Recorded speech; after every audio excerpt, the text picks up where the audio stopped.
be lonely on the island, and it can be very isolating. Yeah, I've noticed that a lot myself. I get real frustrated sometimes. I learned the hard way.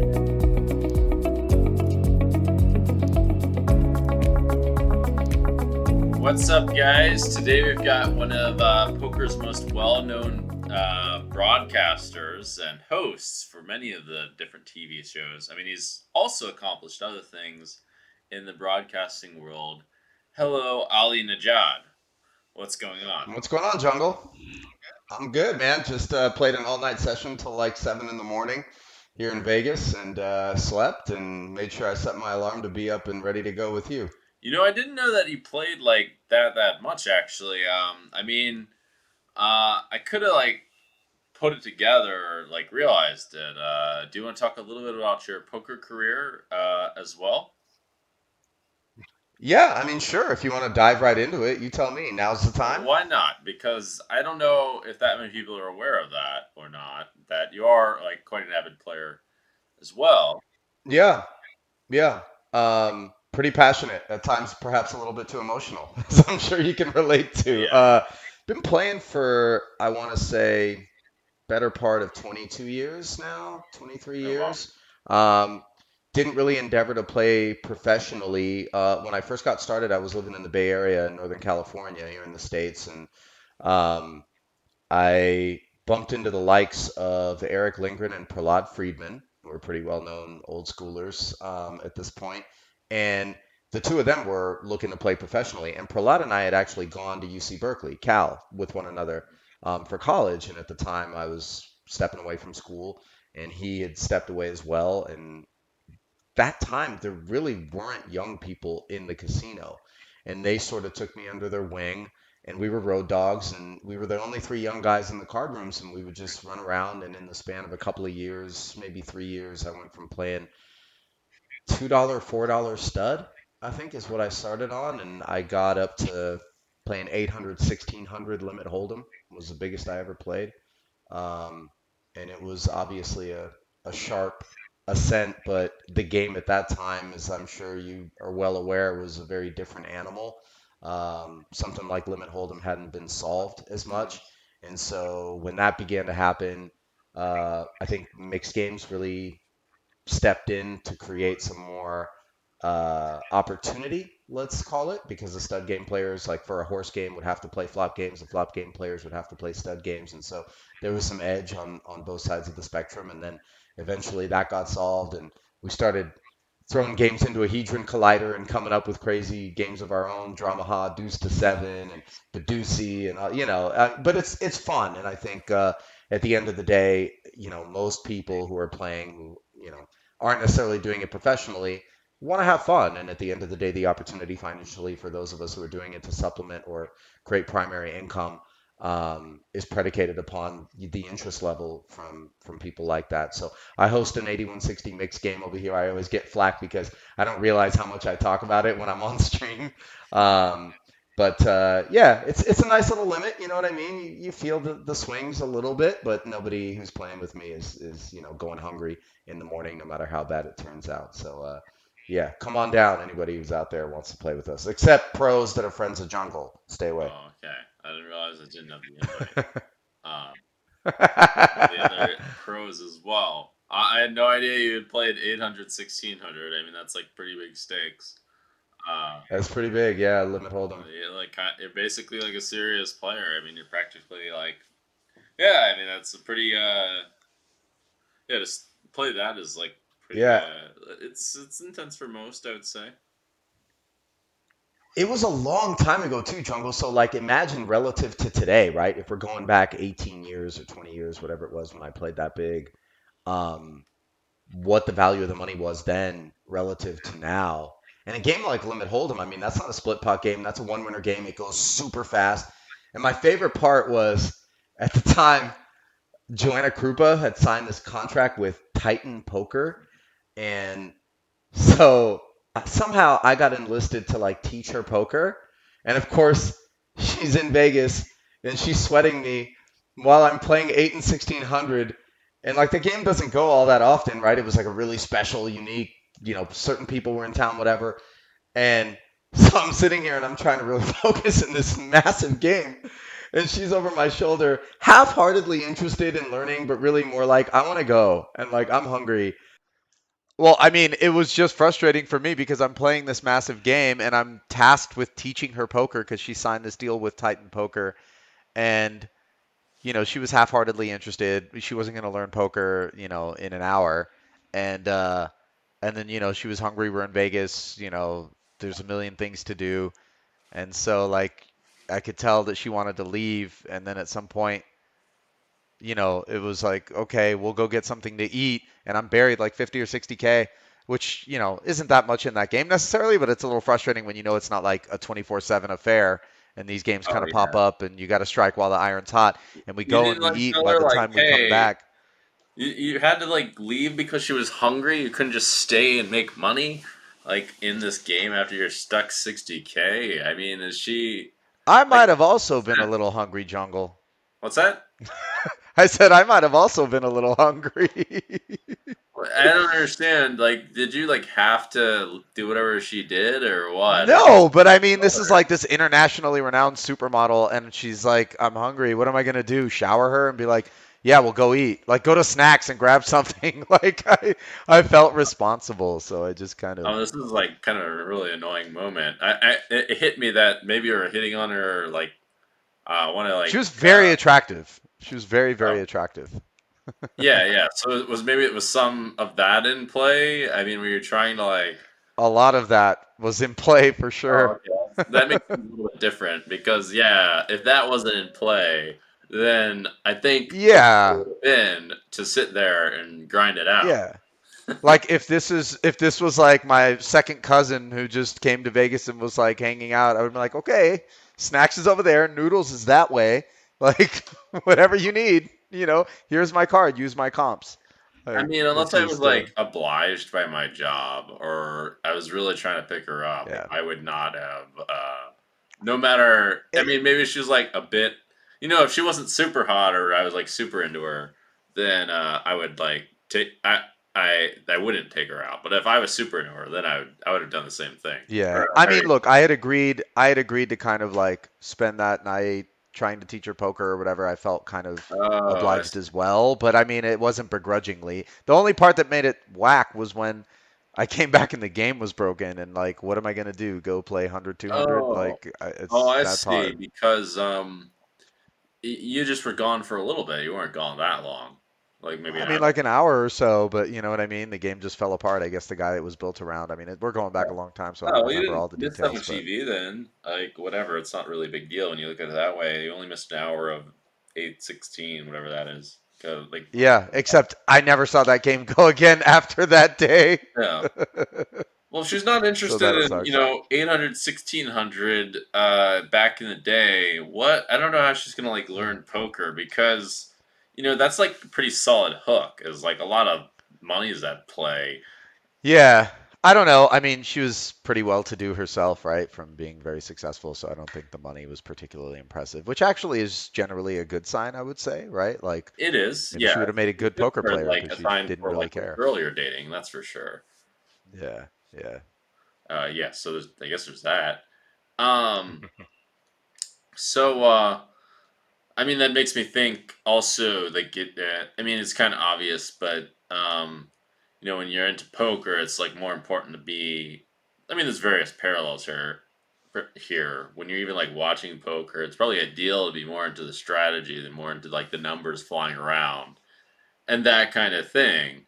More into Ali Nejad's commentary, listen to his brilliant comments and strategy or and that sort of thing. That's generous. Huh? That's generous. I don't know that the brilliance comes from my side of the booth, but Okay. maybe the hijinks for sure. All right. Well, the hijinks are also important. All right. Well, we're going to go beyond the borders here. We're going to be discovering the dark sides of Ali Najad. Uh, is that appropriate to say? The dark sides? Well, they're not necessarily dark, but they're the undiscovered sides. Sure, yeah. Let's do some discovery. All right. Discovery. Dig away, Uh, you honey badger. All right. Well, okay. I'll take that as a compliment, whatever that means. Honey badgers are one of the most aggressive animals, right? I think they are. They, well, they're famous for not giving a fuck, right? All Like they'll right. like go fight a cobra and like they're All right. Then fearless I'll and be a honey yeah. badger. I don't. Whatever you want me to be. I don't care. Uh, okay. So what was I gonna say? Okay. You just gave a bunch of stuff right there. I mean, one thing I did want to Yeah, yeah. do was talk about your career prior to poker because most people didn't know about it. You were like, it sounds like you were a host and you were already involved in media before poker, and then you Mhm. moved over to it. You got more involved and you actually played yourself. Um, I mean, you also said something that. Well, first of all, I didn't know that your main passions were food and yeah. There's a lot of stuff here. That your main passions were food and travel. That's another Mhm. thing. I like food and travel. Definitely like eating food is pretty high on my interest lists, and I have traveled quite a bit, so there's something there too. I'd also like to talk about at some point. You said the net negative of social. I presume you mean social media, right? I do. That's an interesting Yeah. subject. That's like a subject that I personally think about a lot. I think Yeah. would like to. I'd like to talk about that at some point. But let's start with yeah. Just how what else would you like to explain more about your career prior to poker? Because you've been on a few shows and somehow you switched over to poker. Yeah, I don't know that the switch really didn't happen until later, like 6 or 7 years ago when I signed with Poker Go and I moved to Las Vegas from the LA area, which is where the bulk of, broadcasting takes place and the opportunities are, is when I really kind of committed, for lack of a better way to put it. I had had this weird relationship with it, not accepting my work, my body of work in poker, no matter, how prominent my role became in that industry, as being a legitimate vertical within the scope of my aspirations and ambitions within the entertainment industry. I thought it was like this happy accident, and I just happened to play poker, and poker on TV happened to get big, and I just happened to meet Maury Escandani on a cruise, and I never Sounds like felt fate to me, man. like, yeah, sure, right? I mean, there is definitely some of that, but it didn't fit in line with my perceptions of like having been the byproduct of some well executed plan or series of decisions. And I don't know whether or not my inability to sort of accept it as um, a legitimate, success within entertainment has to do with that. Um, and it's misplaced that ideology on my part. But I started when I was 17 years old in high school. I was in the Bay Area, and there was a job board that we had at my high school. And at the time, I was like, because I had this big personality, I'd always done well in school, but I would get bored. I wasn't particularly engaged. I went to public school, so it wasn't really hardcore. It was a good public school system, but within the first 5 or 10 minutes of a class, I'd be like, okay, I know what's going on here, and then I would just want to focus on playing table football or making these dudes laugh, or you know what I mean? It was anything but academia. And so that ended up being channeled into doing PA work for our sports teams and hosting our video yearbook up in Albany, California. Shout out to that little hovel. Right in the shadow of Berkeley, by the way. So I went from preschool to college in like a square mile. Um, but I ended up going out on an audition at the ushering of my friends who were like, you should go and try to get this job. It was a local youth magazine show called First Cut, and so I went out, and there was, like 1,000 people that responded to this open audition call to replace who had been the host at that point. And I, get whittled down to, 100 people to 10 people to 2 people to me. Sounds like a And I was like, oh man, like I actually got this gig. And I think in part why I got it was because while everybody else, especially at that age where you're so impressionable and so concerned with pleasing people, was wondering, well, who do I need to be to get this job? I kind of went in there with no expectations. I was like, well, I'm just going to be me, and if that works, great. And I've kind of gotten full circle in that regard in my career at this point, which I'll get to, but it's very easy to stray and just be so thirsty and want the work and feel as though, well, I need to be the person that I think this job wants me to be. Or even when you're dating, it's like I need to be the person that I think this person wants me to be, and it's a completely unsustainable way to approach anything in life. I was just But I started at 17. I Go was ahead. thinking the exact same thing. Yeah. But I mean, it's kind of a confusing thing, especially when you get into dating. Uh, that's a confusing way of looking at it. For a couple of reasons, but I think I mean, it's also true in broadcasting. I mean, I guess in getting a job at all, frankly.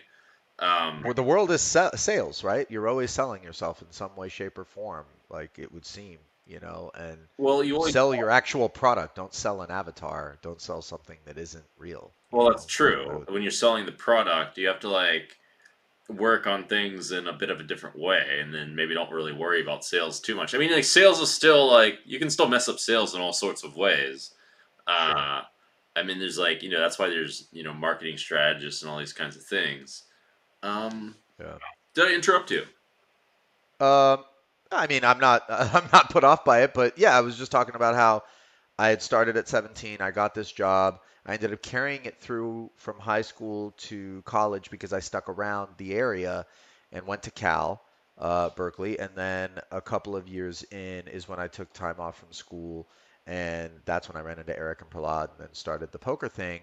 And when I came back to television, um, everybody who moves to LA and wants to work in the industry gets a waiter or waitressing job in the evening so that they can be available for auditions during the day and go to acting classes or whatever it is that they're doing, go to the gym, and I didn't need to do that because I could play poker. And there was multiple card rooms in the LA area, and online poker was flourishing. This is pre-Black Friday. And so I had the luxury of not only making my own schedule, being able to work whenever I want while I pursued my career, but also sort of forging these relationships and this deep understanding of poker that was really devoid of anybody who was a working um, industry professional in terms of a host.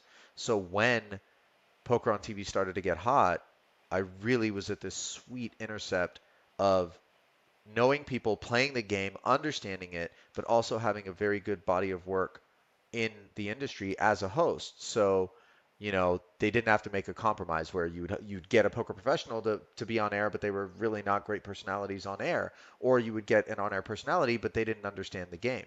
And so, dating back, 15 plus years, I think my involvement in the industry might be pushing 20 years now. Um, I took my first opportunities and I emceed stuff for Maury just in the background with the mic, calling the action to like a handful of people who were a studio audience, sometimes paid to sit there for ambiance or whatever. But that vertical was always kind of the backdrop for me. I never really accepted it, like I mentioned, as like a legitimate aspect of what I was pursuing in terms of successes. Prior to signing with PokerGo, I was working for Headline News, CNN, HLN, and ESPN. Prior to that, I had a couple of college football shows um, that I worked on. One was called Unite. It was like a panel discussion out of Bristol. Then I did a show called Road Trip, which was my favorite job I've ever had, where we would just travel around the country and go to college football games. I'm a huge college football fan, and just be on the field talking to players, practices, being kind of a goof, lighthearted, not Exciting. serious X's and O's type stuff, and I love that.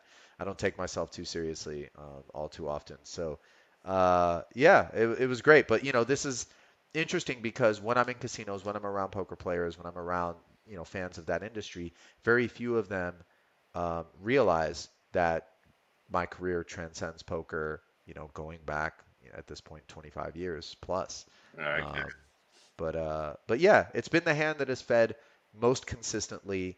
I definitely have a debt of gratitude to the sport or game, however you want to regard it, for all of the opportunity that it's created for me. And I enjoy playing, and certainly in terms of my metrics for success, which is to kind of leave the blue marble better than you found it in some way, shape, or form.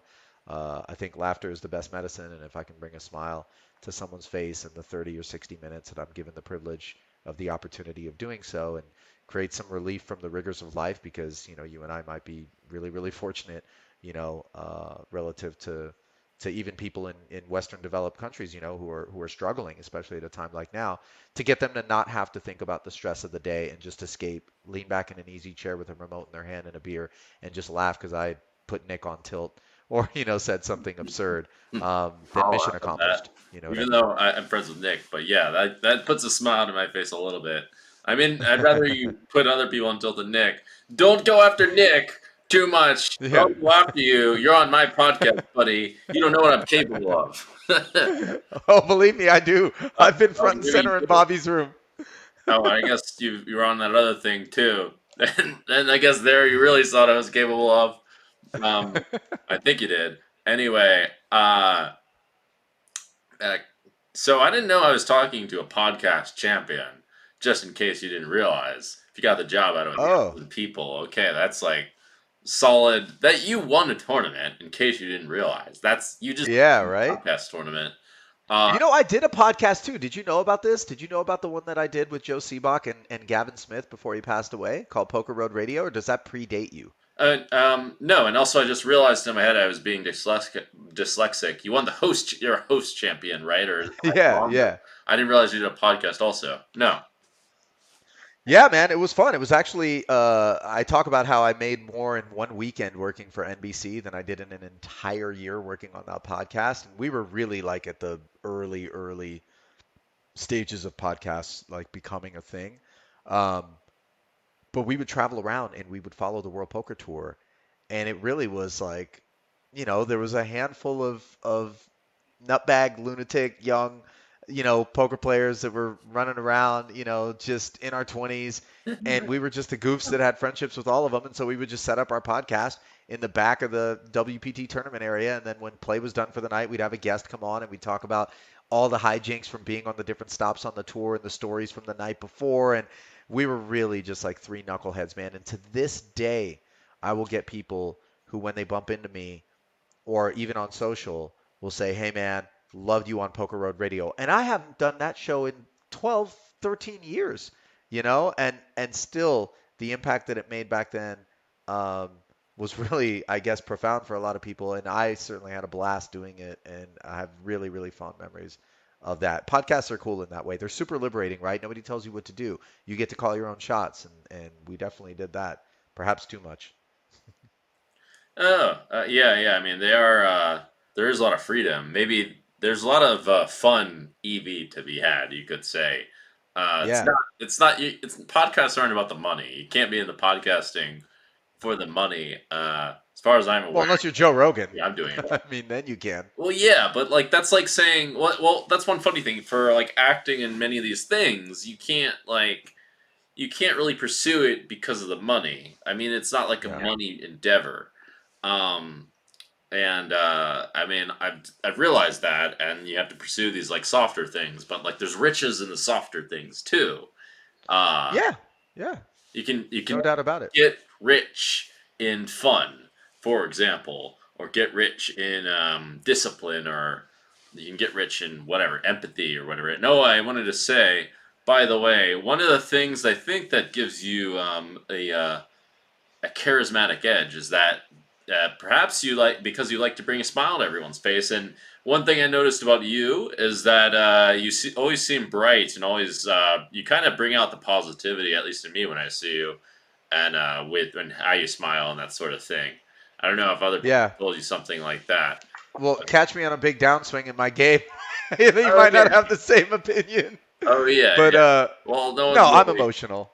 It's quite takes quite some talent to be smiling on a downswing. My personal method is to try to use humor because usually, no matter how things get bad, things can get. You can always kind of if you can distance yourself from them, they always are kind of like ridiculous. Like there's a point where things are so bad that they're kind of ridiculous. Yeah. I can't Yeah. always talk. Now that I think about it. When you're talking about the bright and positive things, certainly like when I'm on air, like I feel a responsibility to do that. I mean, that's how I approach my job. And I Yeah, think true. that, I think that if we're going to get philosophical, I think that at the end of the day, what anybody is pursuing is happiness. So going back even a step further to what you talked about in terms of the riches, right? It's good that you have recognized, and I've watched you evolve, by the way, Jungle. You and I have not been like fast friends or anything. We haven't had that time. This is going to be probably the most substantive exchange that we've had throughout the, decade plus that we've been acquaintances and in one another's orbit. But I've watched you evolve, and we have many mutual friends who I think would attest to the same thing. And actually, I'm super proud of the fact that you've got the show going and you're doing these things, and I've watched you kind of experiment and dabble in once you've kind of succeeded financially in figuring out, well, what is it that you want to do with that success? And that's been awesome. And I think it sets a nice example for a lot of the other peers that you have to be thinking on a level of like, well, look, man, there's life beyond poker. And you can love the game and be passionate about it. Whatever it is that you're doing, you should be passionate about it, because at the end of the day, all we're trying to be is happy. We get duped often by, this consumer engine that breeds this idea that we're inadequate, indoctrinates us with that, and then makes us go and buy things or whatever it is that they want to manipulate us into doing. And this is not conspiracy theory. This is just simple fact, to like spend our money to get the fix, the dopamine, the adrenaline, whatever it is, so that we can be happy. So if all you're doing is pursuing money, then you're falling prey in a really, really bad way to that idea that the money will be happy. And all kinds of experiments have shown you make a certain amount of money to meet your need. And then everything after that really does not add to your base happiness Yeah. that much at all. And in fact, it can start to affect it negatively, right? So all I'm saying, and it's not like I'm, Siddhartha or Buddha over here, but like just You're figure always out what it is God. that you're passionate about. But like figure out what it is that you're passionate about, what you love to do, do that. It will never feel like work if you're able to make a job or a career out of it. And eventually that you'll be doing really good work because you love what you're doing, and it won't go unnoticed, and money will come. I'm not saying I'm part of Oprah's book club and I read The Secret and I expect checks to show up in the mail, but like, I just it will happen. Like, and I think a lot of people fall prey to chasing the money, um, and I think that's a pitfall for sure. Oh, I could it. play bigger than I do, but I don't because I don't want the stress. For me, it would be stressful to play bigger than what I'm playing. I think there's many different pitfalls, and that's one of them. I mean, another one is simply vanity for like the fitness industry and things like that. I mean, there's all sorts of. Sure. I mean, it's anything that I mean, the Buddha would have said. It's anything that. I mean, there's all sorts of subtle examples too. It's like even like worldview, which I probably fall prey to a bit. It's kind of hard to unravel a lot of these things. It can be progress, for example. The need to progress. I mean, I've also fallen prey to that one. I mean, I'm not like 100% on that. It can be like sex. It can be fucking anything. Um, Yeah. but it just happens when the you can say the fruit of what you're doing becomes more important than what you're doing. I actually have a good metaphor. Um, I mean, this is like a kind of a big topic, and it's kind of confusing to unravel it completely. But if you imagine yourself as like a garden tender, I was just thinking about this today, and all of a sudden now you're looking after searching for fruit all the time instead of tending to your garden, then your garden's going to suffer, right? And in the long run, the fruit will disappear more and more as well, and you become Right. essentially like someone who takes from the whole like what is it, Yeah. like the farm or the series Yeah. of gardens. Um, but Yeah. yeah, I mean, I agree with you. Like, it's just it's. I mean, people always say follow your passion, and all that. I think really, I've been thinking about that a lot because as my incentives have shifted a bit. I mean, I rediscovered my passion for poker, but in a different way. Um, I've been rediscovering it and figuring out how to apply it. Uh, it's almost a little bit tricky in a sense because I just remember finding for myself that I would hear this advice myself and I would just like almost ignore it. But I can only imagine that's even more and more so for people who are financially struggling. For example, it's like hard. It's like cool story, bro. Yeah, I need some money, man. I have to pay my bills. But definitely, Yeah. if you get to the point where you have the money, it's kind of like, well, who cares? I mean, that's what I found. Like, who cares if you're a little bit richer relative to how you were previously? Who gives a shit? Like, I personally don't. And that's also, by the way, that why I admire people like artists and guys who are like really all in, um, and aren't like really making any money, or like musicians, for example, that aren't like super wealthy or anything like that. Yeah. Like, I mean, they're really all in. If you're like, There's a purity about it, right? Like there's yeah, something to be admired about somebody. Sometimes I'm like, maybe this dude's got it figured out. This dude's sitting in the middle of like a college campus main drag playing a hang drum with a beanie and like a backpack and that's all he's got. Doesn't know whose couch he's sleeping on tonight, but he's just doing what he wants to do. I mean, there's something romantic about that idea, you know what I mean? And I'm sure there's a middle ground there that is probably the sweet spot. But yeah, I do observe people from time to time, especially creatives, right, who recognize that this is what fuels them and this is what they're passionate about and you see what they're able to accomplish. Like, it'll I'm brought to tears regularly by people, whether it's music or art, who create something beautiful. you know what? I didn't realize your first name is Oliver. Oh yeah, yeah, that's my legal first name. So I was born in the States, but my parents emigrated from Iran, and so my actual Persian name is Ali Reza, and maybe you've known some people named Reza, maybe you've known some people named Ali. Yeah. So what was interesting about it was they didn't want me to have this like really ethnic name and nothing else. So they watched this movie called Love Story, which I think won Best Picture in like '77 or something like that, and the main characters' names were Oliver and Jennifer, and so those were the two names that they gave me, and then subsequently my sister, for use in the States, in school. And everybody that knew me as Oliver called me Ollie, like Ollie, and then anybody who was like Persian that knew me as Ali Reza would just call me Ali, Hmm. and it all really sounded the same. And when I got to college, I was like, look, man, like everyone's calling me pretty much the same thing anyway. Let's just go with Ali. And yeah, it's been that ever since. Oh, okay. Why Okay. are you gonna steal my identity and like?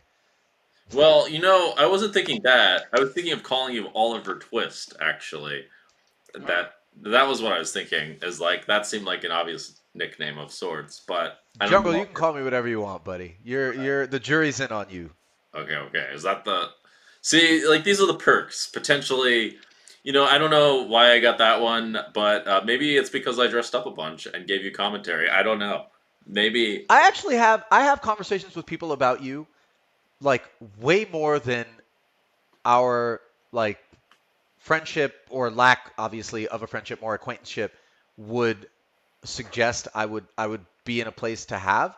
And I think it's because people find you really interesting and fascinating. But the one thing I always come back to is like, because there's so many funny stories about you, right? Like the screaming a black cab to a halt in London and running out to Oh, that's grab not an good. ice cream and then like disappearing for 5 minutes and then coming back to the cab. And Well, apparently you in did it in theory. South Africa as well, according to Jason. But anyway, the thing that I always come back to is I'm like, say what you will, like I've always gotten the sense that the dude is pure.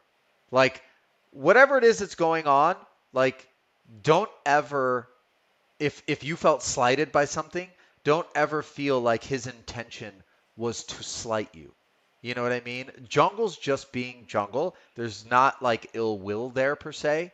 Um, and that's just for me personally been always my experience. And so I don't ever let any of those quirks or nuances or anything like affect me negatively because again, I have the jury's in on jungle and like the dude is pure. So like, I just observe and Thank you. appreciate. Thank Yeah. you. That means a lot to me, and I imagine I think I'm pretty pure as far as it goes. I'm like literally pursuing to be as pure as possible for various reasons. It can be lonely on the island and it can be very isolating, right? When you have to come into contact with such a wide array of people in day-to-day life, right? If you Mhm. engage and you get out there. And like I get real frustrated sometimes.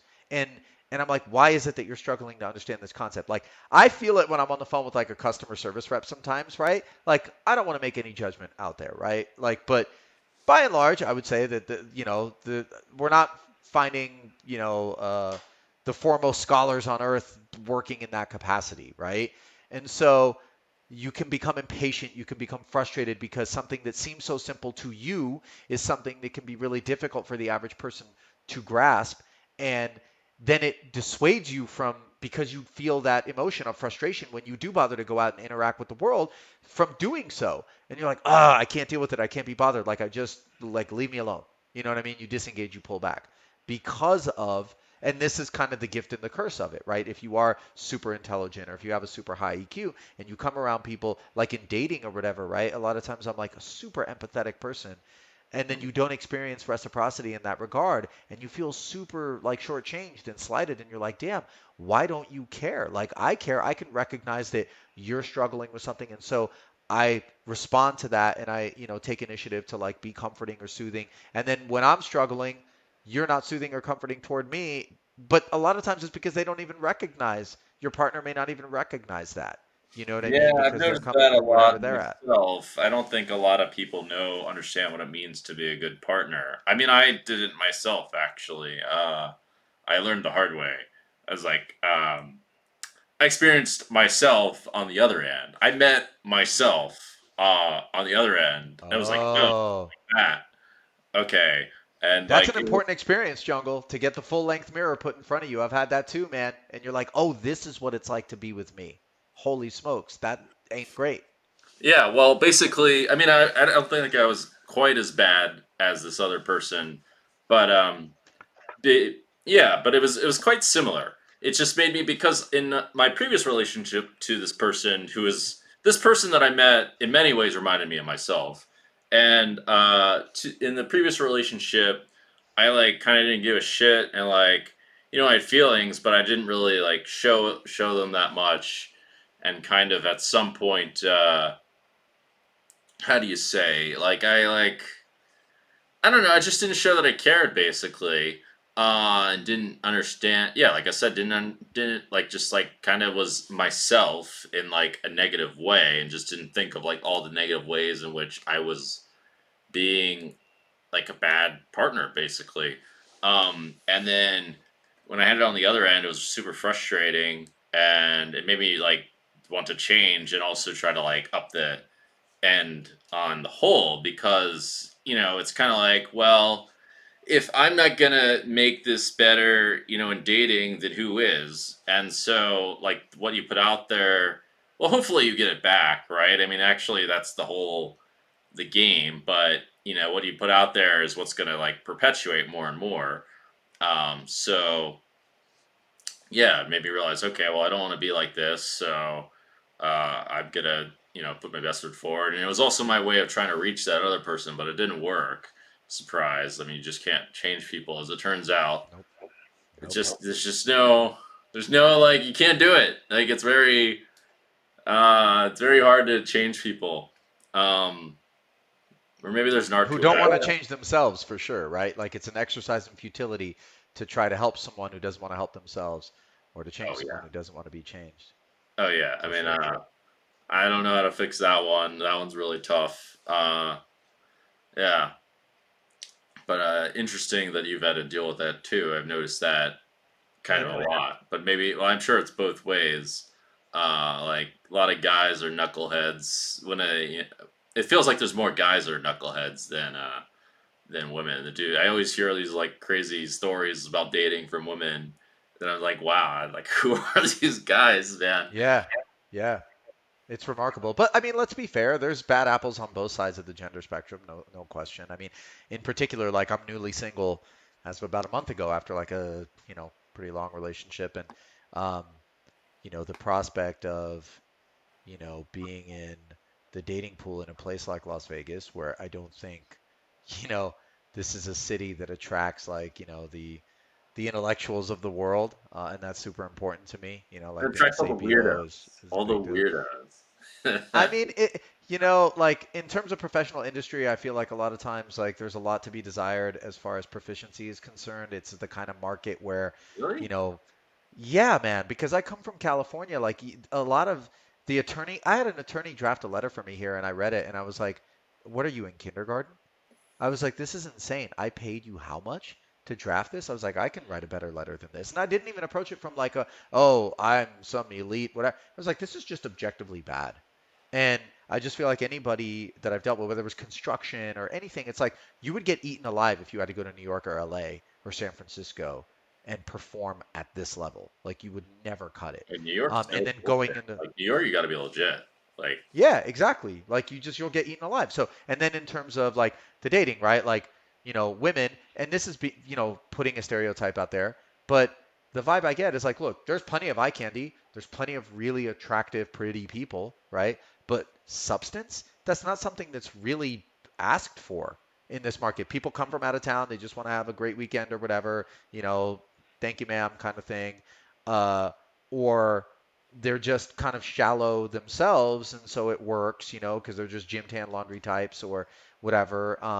And there's exceptions to every rule, right? Like, hopefully I would be regarded as such, but I'm not your gym tan laundry guy that somehow is like smart as well. Um, but the point being that like, I have my concerns about this being the kind of place where you're gonna find that wholesome, values-based person In who, Las Vegas. yeah, who's cultivated something beyond their physical appearance. There's plenty of hot people here, but like, are there good people here? This is a town where like That's like where the the worst grift people is are in Las Vegas. feels that way a lot of times. Yeah, I mean, I don't want to get too apathetic. There's good people here as well. I mean, that are Oh, for doing sure. great things, I mean, it's but not. yeah. I don't. Go ahead. No, I mean, like I know it's about who you surround yourself with, what circles you end up in, and I shouldn't pretend that I don't have good people in my orbit because I do out here in Vegas. But I mean, in terms of the dating pool or whatever, it can be a little bit daunting to imagine. The trouble is, man, in my experience, and maybe I'm going to get blasted for this, but there's a measure of loose inverse correlation between I come from a culture that really values its personal appearance and like being Persian culture is very, demonstrative of like, wealth and success and just valuing like, your there's some vanity there, right? Then I come from an industry working in television where it's actually like somewhat compulsory, Steve Buscemi notwithstanding. Respect, Steve. But like, this is not a dude who you looked at in central casting and went, "Oh, let's get this Adonis on camera." But he's a phenomenal actor. But by and large, it's an industry that rewards prettiness, right? Like men, women, whatever, right? Mhm. Modeling, acting, you know, Oh, being for on sure. camera. Well, And you have. so between these two things, like I have been exposed to it is important to me to have a partner who is very physically attractive by my own estimations, which fall in line a lot of times with the archetype that society puts out there, which I know is an unrealistic one at times, courtesy of Photoshop and whatnot. But um, but anyway, like have found in my experience that there's a loose inverse correlation between finding those outliers that are extraordinarily attractive, right, and who have put in the effort, which most have to, whether it's a little bit of makeup or going to the gym or whatever it may be, to get there, or being fashionable, right? That's big for me.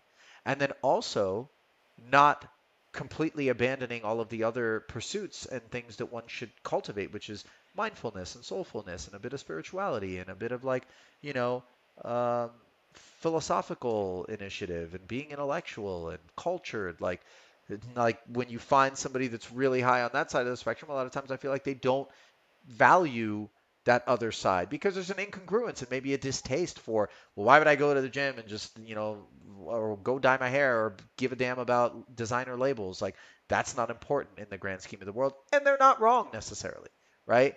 But, um, but for me, it's like I want both sides. So did this turn into like a weird, like, Tinder profile, video Tinder profile type of thing now Not all of a really. I sudden? mean, I don't think My Tinder. bad, bro. I think Tinder has different problems. Completely, actually. Tinder just. I mean, there's all That's kinds of short problems. attention I span think it's theater, like. man. What's that? It's short attention span theater. It's like so terrible. Like you spend zero Yeah. point 0.4 seconds looking at a photo and then you're just gone, gone. It just gamifies the whole thing. Like Well, it's yeah, that's Well, it's not worse that's not than a that. It exploits ugh. guys. It exploits everything. It's terrible. It's like the fucking. It's the worst. And people are realizing that. I mean, like one thing about Tinder is like something like 16% of women on it. Now imagine there's already something like a 1-to-3 ratio of girls to guys, and now 16% of the women are actually looking to meet. And now, um, of those, they go after the top 20%. The top 20% of guys or whatever get 80% of the girls, and of those, it's not like the whole 20% is the same. It's the top 5% of that top 20% of guys that get most of the girls or whatever it is, right? It's exponential. It's not, uniform within that 20%. Mhm. And like on top of that, like most guys don't know how to present themselves and blah blah blah. So you need to be like basically an Adonis to like have much success on Tinder, and then not to mention Yeah, you're like going through like not exactly the highest quality of women. that's true. So I mean, I've even talked to guys that are very good looking, and they're like they don't even like Tinder. Like that's really saying something. Well, it's Um, also you just think about the kind of people in general, men or women, that are going to be super responsive to a platform like that. It's like the shirtless selfie thing, right? There's stats on that. It's like you are super vain. It's weird. Like my Instagram, for example, I don't put a lot of stuff that's like me, you know? But when you put something that's like your face, the number of likes that you get goes up so much. And I'm always like, ugh, ugh. Because I don't know. There's You're that something beautiful. no, no, no, that's not it. It's other people respond to that because they are cut from that cloth. So they are Oh. more responsive to others who are doing vain things on But it's not. Insta. It's not Instagram. It's people. It's Yeah, Instagram's not necessarily the problem. It's just a conduit through which we're able to see, like, sort of the ugliness of society. But it also isn't doing anything to solve that problem. It's actually helping to fuel and perpetuate it, yeah. right? I mean, when you look at like depression rates, mental illness rates for developmental aged youth and adolescents, and how back in the day, social currency for me in that phase of life was true friendship, right? That was Going out playing in Mansfield. the dirt, you know, building forts, whatever it was, just hanging out. And now it's how many followers do I have? How many likes do I have? Kids will But that's post all. something, if it doesn't get enough likes they'll take it down, they'll feel inadequate, like, and even just going into adulthood, every platform demonstrates this human highlight reel, oftentimes totally manufactured by people, right? But you're getting hit with the best moment of every single person's life all in a row, all day long, and it is completely natural to feel inadequate when that happens. And that sense of inadequacy is super pervasive, and it makes you unhappy. And there's studies done on the amount of screen time that you have in social media versus how happy you are, and it is a very positive correlation. The more time you spend on that crap, the unhappier you are. And that's part of why I don't invest more readily in it, because I don't want to have to feed some beast with content all the time, and I don't want to outsource my self-esteem to a group of strangers. I'd rather have it be the product of my actual relationships in life. And like, granted, I'm 44 years of age, but being 24, that's a lot more difficult message to kind of have in your head, when Oh, sure. the things Yeah. that aren't important to me now in my life. I remember I had an ex-girlfriend. I was a little bit older than she was. I was 34, she was 24. A little bit, maybe that's a lot. I don't know. But I had so much compassion for her because she was like this LA club girl, kind of a sycophant, really obsessed with like advancement in that social sphere. And I had gone down that path, right? It seems And I like remember I just looked at her one time, Jungle, and I said, I wish that I could explain to you how ultimately inconsequential all that you covet in the world will prove to be. But it was so important because she was being a 24-year-old and I wanted her to be something more than that. But I was that same person. And it's like, I wish that I had somebody in my corner or in my ear at that age telling me those things. But it is an important step in the journey for her to arrive wherever it is that she ultimately did. It requires those disappointments. I could tell you, hey, don't stick your hand in the fire. It's going to burn as much as I want. But you'll never really appreciate what that sensation is until that time that you stick your hand in that flame. That will be the most compelling means by which you'll arrive at that understanding. And so, as much as a parent wants to protect their child forever, and I don't have any kids, but from these sorts of things, you have to allow them to slip and fall and dust themselves back off and get up and build perseverance. You know what I mean? And don't sterilize their life literally or proverbially and strip them from the opportunity to forge character and tenacity and all of these things that will come from having your heart broken and fucking up. You know what I mean? Like it has to happen, you know? sure. Actually, I pretty much completely agree with you. I want to point out something that's really not that obvious that I had some experience with myself, even though I'm not, a 24-year-old woman trying to use my hotness to get in the to move up in status. But I have made the mistake of pursuing people of status just for the sake of pursuing or thinking that this will work out for me kind of thing. And it seems like Advancement. Yeah. what's that? As an advancement of sorts, like to kind of Yeah. hitch your wagon to them and ascend. Even if it wasn't like 100% black and white, it was more like, well, how do I advance my status? And I realized at some point that I don't look at it that way. Basically, even though I still want it, it has to be secondary to what I Yes. am. I mean, it's kind of the point of this whole podcast. Actually, it's kind of a tough thing. You kind of do have to just be true to yourself. But when I heard you say that this like hot young girl is trying to like move up in the world, I'm thinking in my head what's going to happen here. But I'm not. I don't know 100% for sure. But my read on this situation is basically this girl is going to use her hotness to. I mean, are we being real or are we not? Look, the reality is that all of our looks will fade. Father Time is undefeated. But I hear what you're getting at. Like your Well, physical attributes are what you're looking to leverage to get somewhere in life. Well, I should hope that you're going to cultivate more than that because ultimately that asset will depreciate. And what are you left with at that point in time, right? I mean, it's not just that. I mean, that's one of the problems with that is that it's not going to stay the same, and like I'm kind of starting to see how this plays out in the sense of like when people themselves look at things that way. Well, guess what? So do the other side, and then all of a sudden when you get older, you're no longer having value. Um, but that's one thing. But I'm thinking in my head, like it's this sort of situation leads to like what is moving up in the world. Like, I mean, I guess for a girl you can find some like rich guy that I don't know what their goal end game is, but if it's like it just seems like if there's lack of substance behind it all, it just seems like a situation where it will ultimately collapse in some kind of way or have a lot of negative, how do you say, magnified negative repercussions. Because, because how do I explain this? Because, like you won't be able. Because one thing is like you won't know how to manage this kind of power because you don't have the power. Literally, you're kind of well, I guess the hotness girls. I mean, hotness is quite powerful, I would say. But um, yeah, if they have all these like big connections and are not exactly allied with them, then they can just like, and especially when it's something as superficial as hotness, where there's plenty of superficial hot Vegas Yep. girls or LA girls or whatever. It's like one of these things that can easily turn around on you if that makes Yeah. sense, You're or just you're very disposable, unstable. you're exchangeable, you're easily replaceable.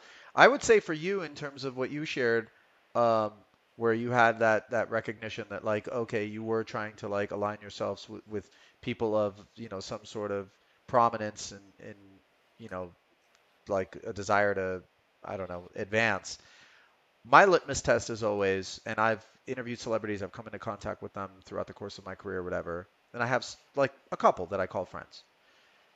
And I always ask myself, if I took all the fame and the money away from this person when I meet them for the first time or whatever, would I still be interested in having a relationship with them?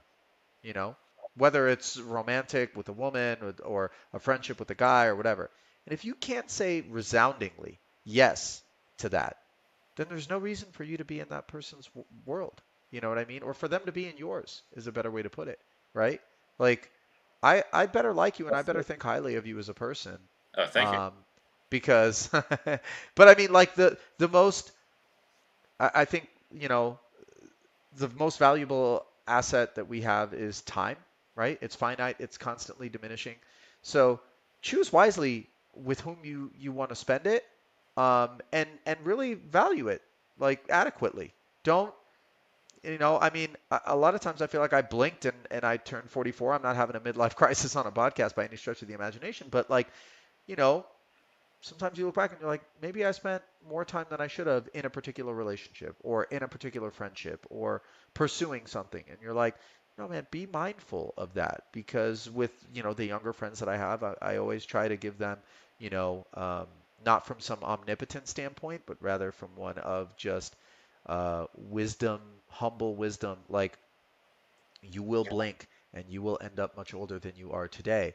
And if you're not mindful and you're not thoughtful about the choices and the decisions that you're making, you will be very inertial. And I still am guilty of this, Um, and it's like I would hate for anyone to have any regrets about that type of stuff. So even my choice to like come on and spend an hour or two like doing this podcast, like it's a choice that I'm making because and I turn down. It's not like anybody who hits me up to do something I say yes to for what it's worth. Um, but I said yes because I was like, no, I've always been fascinated by you. I appreciate that you're endeavoring to do things outside, the scope of simply being a poker player, and I want to be supportive of that. And that was all it took. That was the simple calculus for me. I talked to Nick. I know he was on, and he said, no, Jungle takes it seriously. Like he's really trying. And I was like, okay, cool. If it's not like some big joke to him, then yeah, I want to be supportive of that. Okay, yeah, no, I'm taking it more and more seriously actually, and I appreciate that. I didn't know that was why you came on, but yeah, that means Yeah, a for lot to sure, me man. actually. Um, Good. I'm glad. One thing I'll say, yeah, I mean, I basically completely agree, and I mean that's as it should be, as I've discovered. And I don't think a lot of people have really discovered this because I hear all the time people talk about like, oh, they're gonna like network and make, these big connections with money, and I'm sitting here thinking in my head, I've tried to network a bit, in ways that seem pretty like reasonable. Like I wasn't like ever a big networking guy or whatever. I was never really Yeah. that disingenuine, but like I never really saw like the end game of like how this translates to money or whatever it is. Other than like they kind of hope that the only way this does is basically if you have like a real connection with one of these guys anyway. Like it still has to be a real relationship. And I mean, like in that case, then you still have to find the people with the real relationships. And still, another thing that people don't realize is if you form a relationship with someone who has a lot more leverage over you in it, then I mean, you're kind of at their mercy, right? It's not really a great situation. And again, like it can turn on you, and if their values aren't aligned with you, I mean, eventually they're going to screw you in some kind of way. At least that's what I found. Okay. Um, I want to ask you a couple of questions that I feel are very important that Sure. we totally glossed over. You said your real passions are travel and food, Yeah. and we didn't talk about that at all. So we gotta like, get the. You've been to a lot of places. You must know like Yeah. the best food and the best travel spots or that kind of thing. Why don't you give us some of your finest suggestions? I mean, the pinnacle of my dining resume was I did the number two and number one restaurants in the world back to back. Um, this was going back pre-pandemic. It was El Salar de Can Roca in Girona, Spain, and then got on a plane the next morning and went to uh, Modena in Italy and did Osteria Francescana. Basically, I got really into the show Chef's Table on Netflix, Hmm. and it really beautifully like tells the story of the chef. It's like the human interest element, which creates this like beyond just the food and the restaurant, like appreciation for all that has gone into this person becoming this prominent chef. And it's that struggle and that appreciation for like the effort that has gone into it that I get this emotional connection with. And I'm like, I'm going to go eat that person's food. And so basically what I've been doing for like the last 6 or 7 years is you go to the world's 50 best or Netflix chef's table and identify the places that you know, the story was one that you really wanted to connect with, or, the food looked extraordinary, or the destination, or some combination of hopefully all three, and then make it a point to travel to these places and experience, these meals. Wait, Um, yeah. um, did you say the last 50 or 60 years? No, no, no, no. The last 5 or What? 6 years, Oh, excuse um, me. Okay, what I've okay. been doing. No. No, it's okay. It's okay. but the world's 50 best restaurants. It's a list that gets Oh, published annually. And oh, so, between that and Chef's Table on Netflix, I was just ticking off all of the places that I really wanted to go to. And then in terms of travel, back when I was working for ESPN on this college football show, I was traveling really regularly on a week-to-week basis, and I felt like such a fish, and I went really deep down the like points and miles rabbit hole, like credit card points and like miles and award travel and all of this. And so um, I became probably one of the top 5 or 10 people in the country. This is like very lesser known thing in that space. And I actually have a side business where I do consultation for production companies in Los Angeles who spend tons of money on credit cards every year, and they have like millions of American Express points, for example, or Chase or Citibank or whatever, and they redeem them for award travel to save on their operating costs. And then instead of flying in business, their C-suite people will fly in first because I'll help work that out. And like I know what program to switch to send them, transfer the points into miles to and to redeem them. And I have software that scrapes the internet to find these seats. And anyway, that's a big passion of mine too, because like I would never really spend 20 grand on a first class seat, that costs 3x what a business class seat would.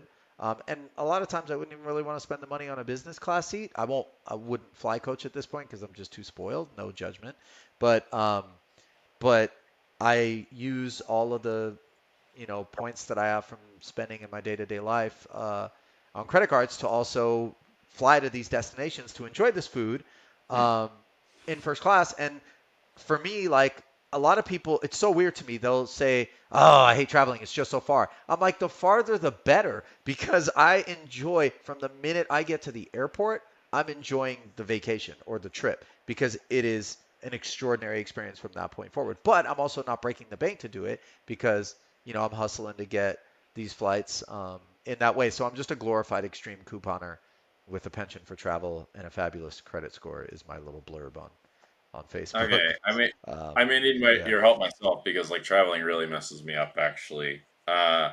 And The jet lag, you mean? the jet lag, and I just find it totally messes up my schedule. And let's Yeah. just say I'm not the best with these coupon things at all. Uh, You're just I'm you're pretty just bad. going off.